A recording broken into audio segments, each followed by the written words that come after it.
दोस्तों नमस्कार, मैं हिमांशु शर्मा आपके अपने ही channel astro with Sharma ji में आप सभी का पुनः हार्दिक अभिनंदन करता हूं। मुख्यतः कुंडली के दो भाग होते हैं, एक भाग गणित और दूसरा फलित। गणित के माध्यम से हम कुंडली बनाना सीखते हैं। आज कंप्यूटर का युग है।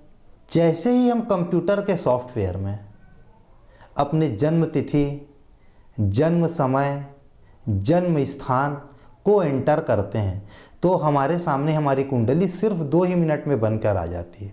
साथ ही साथ मोबाइल में भी ऐसे बहुत सारे ऐप हैं जहां से हम अपनी जन्म कुंडली सिर्फ 2 मिनट में प्राप्त कर सकते हैं। लेकिन जब बात फलादेश की आती है तो यह इलेक्ट्रॉनिक डिवाइसेस 10% से ज़्यादा हमारा सहयोग नहीं कर पाते।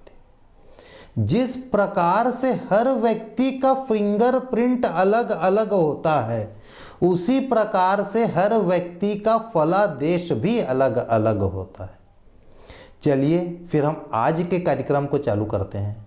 आज हम 9 ग्रह तथा उनके कारकत्व के विषय में बात करेंगे। कौन से ग्रह किस चीज के मालिक हैं, वह ग्रह हमारे कुंडली में यदि अच्छे स्थान पे बैठे हों तो हमें किन किन चीज़ों का लाभ होता है, यदि वो अच्छे स्थान में ना बैठे हों तो किन किन चीज़ों की हानियां होती है। इस विषय के ऊपर आज हम बात करेंगे। चलिए फिर आज का कार्यक्रम प्रारंभ करते हैं। हमारे ज्योतिष शास्त्र के अनुसार पृथ्वी लोक के प्राणियों के ऊपर 9 ग्रह हैं जिनका प्रभाव पड़ता है। वो 9 ग्रह हैं सूर्य, चंद्र, मंगल, बुध, बृहस्पति, शुक्र, शनि, राहु, केतु। सबसे पहले हम सूर्य देव के विषय में बात करते हैं। सूर्य देव हमारे सौर मंडल के केंद्र बिंदु हैं। सभी ग्रह सूर्य देव की ही परिक्रमा करते हैं। सभी ग्रहों को प्रकाश सूर्य देव से ही मिलता है। इसी कारण सूर्य देव को 9 ग्रहों में राजा की उपाधि प्राप्त है। सूर्य देव हमारी कुंडली में पिता के कारक हैं, मान सम्मान के कारक हैं, हमारे प्रसिद्धि के कारक हैं, शरीर के अंगों में नेत्र ज्योति, हृदय के कारक हैं। सूर्य देव ब्राह्मण वर्ग के अंतर्गत आते हैं। एक राशि में सूर्य देव 30 दिनों तक रहते हैं। 30 दिनों के बाद फिर वह दूसरी राशि में आ जाते हैं। इसी प्रकार से 12 माह में वह 12 राशि परिवर्तन करते हैं। सूर्य देव शासकीय नौकरी के कारक हैं। जिन लोगों की कुंडली में सूर्य देव अच्छे स्थान पर होते हैं, उच्च के होते हैं, मित्र ग्रही होते हैं, वे लोगों को शासन से हर हमेशा कुछ न कुछ लाभ होता है। चलिए अब हम चंद्रदेव के विषय में बात करते हैं। चंद्रदेव को 9 ग्रह में रानी की उपाधि प्राप्त है। यह एक स्त्री ग्रह है। यह चंचलता के कारक हैं। यह हमारे मन के कारक हैं। सफ़ेद रंग के कारक हैं। दूध, पानी, इन सब चीज़ों का कारकत्व चंद्रदेव के पास है। साथ ही साथ वह हमारी माता के भी कारक हैं। एक राशि में चंद्रदेव 56 घंटे तक रहते हैं। यदि मैं दिन के अनुसार बात करूं तो 2.25 दिन में वो एक राशि बदलते हैं। 9 ग्रह में सबसे जल्दी अपनी राशि बदलने वाले जो ग्रह हैं वह चंद्रदेव ही हैं। अब हम बात करते हैं मंगल देव के ऊपर। मंगल देव एक पुरुष ग्रह हैं। एक राशि में 45 दिनों तक रहते हैं। अग्नि तत्व के ग्रह हैं। उत्सुकता को प्रदर्शित करते हैं, पराक्रम को प्रदर्शित करते हैं, छोटे भाई बहनों को प्रदर्शित करते हैं। फटाका का दुकान, बंदूक का दुकान, खेल, यह सब चीज़ें जो उत्सुकतावश होती है, जो जोश में होता है, सैनिक, पुलिस, इन सब चीज़ों का कारकत्व मंगल देव के पास है। मंगल देव हमारे शरीर में लाल रक्त के कारक हैं। व्यवसाय में ईंट भट्टा के कारक हैं, सर्जन होने के कारक हैं। इन सब चीज़ों का कारकत्व मंगल देव के पास है। अब हम आ जाते हैं बुध देव के ऊपर। बुध देव एक नपुंसक ग्रह है। बुध देव एक राशि में 27 दिनों तक रहते हैं। हरे रंग का प्रतिनिधित्व करते हैं। वास्तुशास्त्र के अनुसार उत्तर दिशा के मालिक हैं। नवोग्रह में बुध देव को राजकुमार की संज्ञा दी गई है।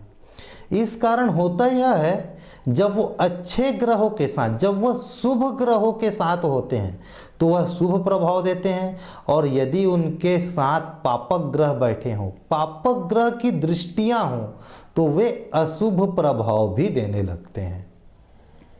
बुध देव को 12 राशियों में से 2 राशियों का स्वामित्व प्राप्त है, मिथुन और कन्या। अब हम आ जाते हैं गुरु। बृहस्पति देव देवों के गुरु हैं। उनकी दृष्टि में अमृत है, उनकी दृष्टि में शीतलता है। हमारे जीवन में सबसे अधिक चीजों के कारक बृहस्पति देव हैं। संतान बृहस्पति देव, वैवाहिक सुख बृहस्पति देव, बिजनेस बृहस्पति देव, मान सम्मान बृहस्पति देव, आय बृहस्पति देव, स्थायी संपत्ति बृहस्पति देव। हमारे आज के इस युग में हमें जिन जिन चीज़ों की तलाश है, उसमें से सबसे अधिक चीज़ों का कारकत्व गुरु के पास है। और गुरुदेव जहाँ बैठते हैं वहाँ तो वो अपनी शुभ दृष्टि और अमृत की वर्षा करते ही हैं। वह जहाँ बैठते हैं वहाँ से उनको 3 दृष्टियाँ भी प्राप्त है, 5वीं, 7वीं और 9वीं। वो जहाँ बैठेंगे वहाँ से 5वें नंबर के भाव को, 7वें नंबर के भाव को और 9वें नंबर के भाव में भी अपनी शीतलता प्रदान करते हैं, अपने दृष्टि से अमृत की वर्षा करते हैं। गुरु दादा दादियों के कारक हैं, यज्ञ के कारक हैं, तीर्थ स्थल के कारक हैं, स्थायी संपत्ति के कारक हैं। इन सभी चीज़ों का कारकत्व गुरु के पास है। चर्बी के कारक हैं गुरु, मोटापा के कारक हैं। इन सब चीज़ों का कारकत्व गुरुदेव के पास है, बृहस्पति ग्रह के पास है। अब हम आ जाते हैं शुक्र देव के ऊपर। शुक्र देव मतलब शुक्राचार्य, दानवों के गुरु। आज की इस भौतिक परिवेश में जिन जिन चीज़ों को हम लग्जरियस के अंतर्गत देखते हैं, उन सभी चीज़ों का कारकत्व शुक्र देव के पास है। जैसे महंगी गाड़ियाँ, परफ्यूम, बड़े घर, और पुरुष के लिए स्त्री का कारक भी शुक्र देव ही हैं। अब हम शनि देव के ऊपर आ जाते हैं। शनि देव एक नपुंसक ग्रह है। एक राशि में 2.5 साल तक रहते हैं। दुख, दरिद्रता, काला रंग, पेट्रोलियम, नीतिगत चीज़ें, वकालत, न्याय, इन सब चीज़ों का कारकत्व शनि देव के पास है। भूगर्भ विज्ञान, इन सब चीज़ों का कारकत्व शनि देव के पास है। इन 7 ग्रहों के बाद 8वां और 9वां, यह 2 है राहु और केतु। बाकी ग्रहों से यह दोनों के दोनों ग्रह अलग हैं। यह छाया ग्रह है। यह भौतिक रूप से हमारे सौर मंडल में उपस्थित नहीं है, लेकिन इसका प्रभाव हमारे जीवन में पड़ता है। राहु देव अति नीच प्रवृत्ति, नपुंसक ग्रह है। समाज से निकाला गया, माता पिता का अपमान करना, भाई बहनों के साथ शत्रुता रखना, दोस्तों को छल करना, इन सब चीज़ों का कारकत्व राहु देव के पास है। वो एक राशि में 18 माह तक रहते हैं। इसके अलावा फूड पॉइजनिंग, गरुड़ विद्या, विष दमन करने की विद्या, इन चीज़ों का भी कारकत्व राहु देव के पास है। विदेश गमन, जेल, शमशान, धूल, धुआं, अपना काम निकालने के लिए झूठा मुखौटा अपने चेहरे में लगाना, सत्य का झूठा मुखौटा लगाना, यह सब चीज़ों का कारकत्व राहु देव के पास है। अंतिम केतु देव। राहु और केतु हमेशा हमारी कुंडली में एक दूसरे से 180 अंश की दूरी में रहते हैं। यदि राहु देव यहाँ होंगे तो हमारी कुंडली में केतु देव उनके ठीक सामने होंगे। जहाँ भी राहु देव होंगे 12 खानों में से उसके ठीक सामने केतु देव होंगे। केतु देव गुप्त विद्या, तंत्र, मंत्र, यंत्र, चर्म रोग, इन सब चीज़ों के कारक हैं। लेकिन एक ऐसी चीज़ें हैं जो राहु से केतु देव को बहुत भिन्न बनाते हैं, वह है मोक्ष। केतु देव हमारे जीवन में मोक्ष के भी कारक हैं। ठीक है, आज के इस कार्यक्रम को हम यहीं पर समाप्त करते हैं। आने वाले कार्यक्रम में हम 12 राशियों के ऊपर बात करेंगे। अब समय है टिप ऑफ द डे का। आप अपने घर में दर्पण हमेशा पूर्व की दीवार या उत्तर की दीवार में लगाएं। कभी भी दर्पण दक्षिण की दीवार या पश्चिम की दीवार में न लगाएं। होता यह है, यदि हम दर्पण पश्चिम की दीवार में लगाएंगे तो पूर्व दिशा से हमें जो पॉजिटिव एनर्जी मिलती है, जो हमारे स्वस्थ रहने के लिए अति अनिवार्य है, वह उसमें टकराकर परावर्तित हो जाती है, रिफ्लेक्ट हो जाती है। और उत्तर दिशा से जो हमें एनर्जी मिलती है वह हमारे धन संबंधी चीज़ों के लिए अति आवश्यक है।